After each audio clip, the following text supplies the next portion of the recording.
Welcome to this exploration of Metta Bhavana, or loving-kindness meditation. In today's world, where stress and conflict are all too common, the ancient practice of loving-kindness offers a timeless path to inner peace and compassion. Rooted in Buddhist teachings, this meditation invites us to nurture unconditional love, not just for others, but for ourselves. In this first part, we will examine the core principles of loving-kindness meditation. You'll learn why it is essential to begin by cultivating love for yourself, how to navigate the steps of this meditation, and how it can transform your thoughts, words, and actions. Along the way, we'll include practical examples to illustrate how this philosophy can bring peace and positivity into your daily life. At its core, loving-kindness, or metta in Pali, is about cultivating an attitude of goodwill, love, and acceptance. But let's be clear, this isn't just about feeling warm and fuzzy. Metta is a deliberate choice to embrace compassion over anger, patience over frustration, and love over resentment. The Buddha used metta to describe an unconditional and boundless love. Unlike the fleeting emotions we often associate with love, metta isn't tied to expectations or conditions. It's about wishing well for others, even when circumstances are challenging. And the practice doesn't stop with others. It begins with you. Imagine this. You wake up one morning and feel overwhelmed by your to-do list. Frustration creeps in as things don't go as planned. But instead of spiraling into negativity, you take a moment to pause, breathe, and silently say, "May I be free from anger. May I live in peace." This is the essence of loving kindness in action, a practice that transforms your response to life's inevitable challenges. One of the most profound aspects of loving-kindness meditation is its starting point, yourself. At first glance, this might seem counterintuitive. After all, isn't the goal to love others? The answer lies in a simple truth. You cannot pour from an empty cup. If you don't first nurture love and kindness within, extending it to others will feel forced or superficial. Take, for example, someone struggling with self-criticism. Imagine they constantly tell themselves they're not good enough. This inner negativity creates a ripple effect, coloring their interactions with others. However, when that person begins to practice self-compassion, saying, "May I be free from suffering. May I live happily," they start to replace harsh judgments with understanding. This inner transformation naturally extends outward, improving their relationships and their approach to life's difficulties.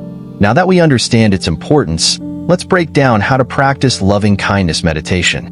1. Find a comfortable space. Begin by sitting in a quiet, comfortable spot. Close your eyes and take a few deep breaths to center yourself.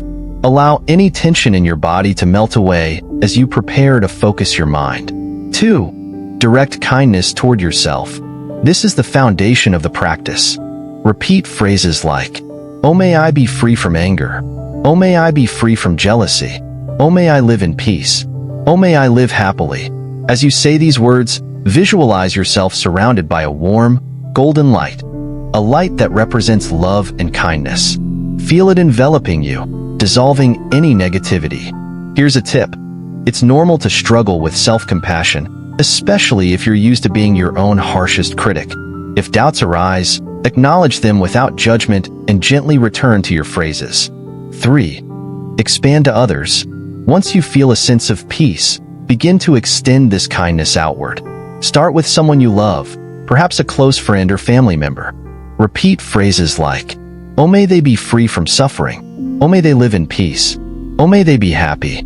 Next, direct your loving kindness toward a neutral person, such as a coworker or a neighbor. Finally, extend it to someone with whom you've had difficulties. This step can be challenging, but it's where true growth happens. Loving-kindness meditation isn't just a practice for the cushion. It's a philosophy that permeates every aspect of life. Consider these real-life scenarios. In traffic, you're stuck in a traffic jam and frustration is building. Instead of letting anger take over, silently repeat, "May all drivers here be free from anger. May we all arrive safely." At work, a coworker's behavior irritates you. Instead of holding a grudge, practice compassion by thinking, "May they find peace and happiness." Over time, this mindset can shift your perspective and reduce workplace tension. With family dynamics can be complicated.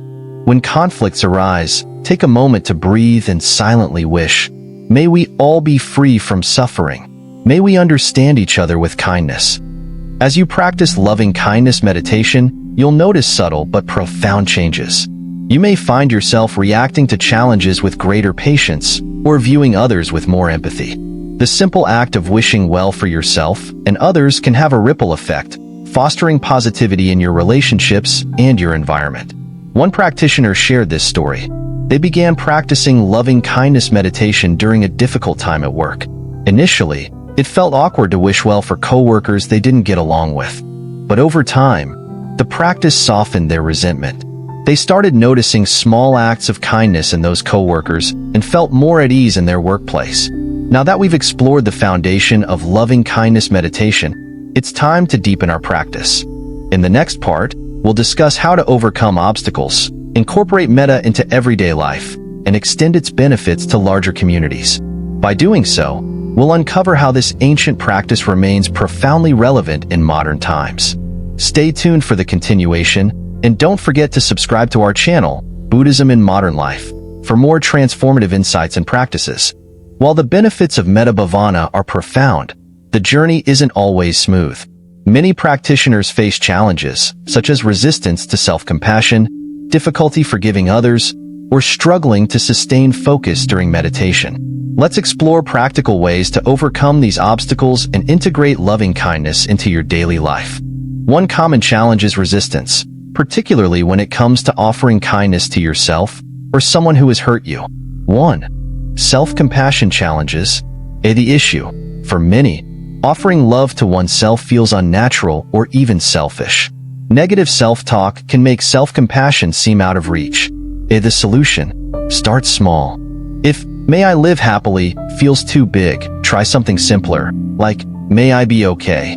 Gradually, these affirmations will feel more authentic. 2.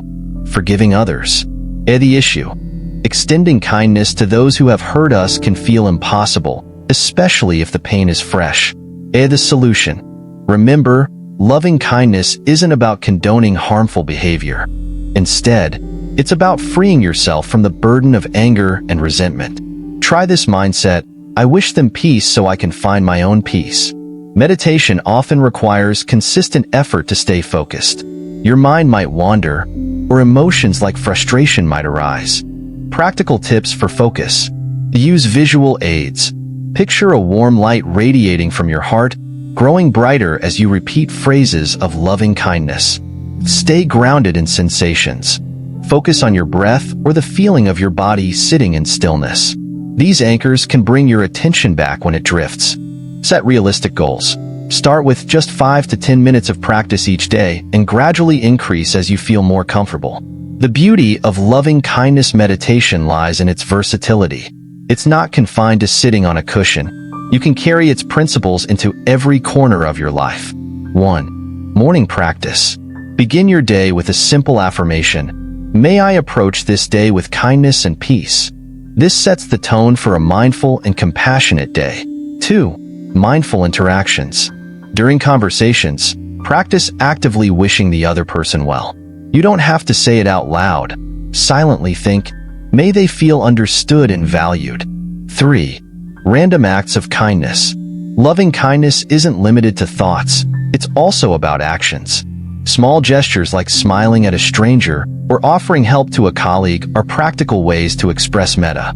4. Community connection. Expand your practice to include entire groups. For example, during a moment of quiet reflection, think, "May everyone in my neighborhood be safe and happy." Over time, this practice fosters a sense of unity and compassion.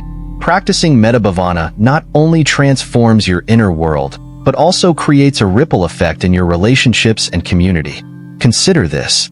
A person who practices loving kindness regularly becomes more patient and empathetic.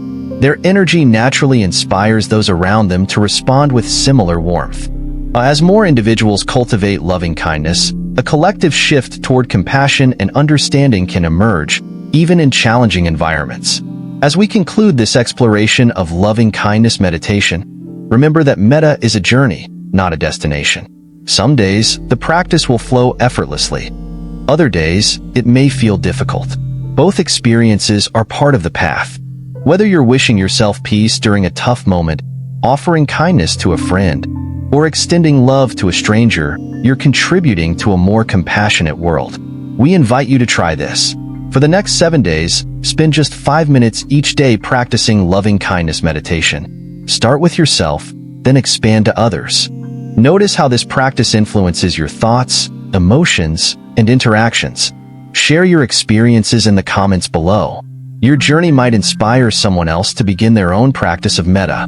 Thank you for joining us on this transformative journey into loving kindness meditation. Don't forget to like, share, and subscribe to Buddhism in Modern Life for more insights into mindfulness, compassion, and inner peace. Together, let's create a kinder, more peaceful world. May you be well, may you be happy, and may you live in peace.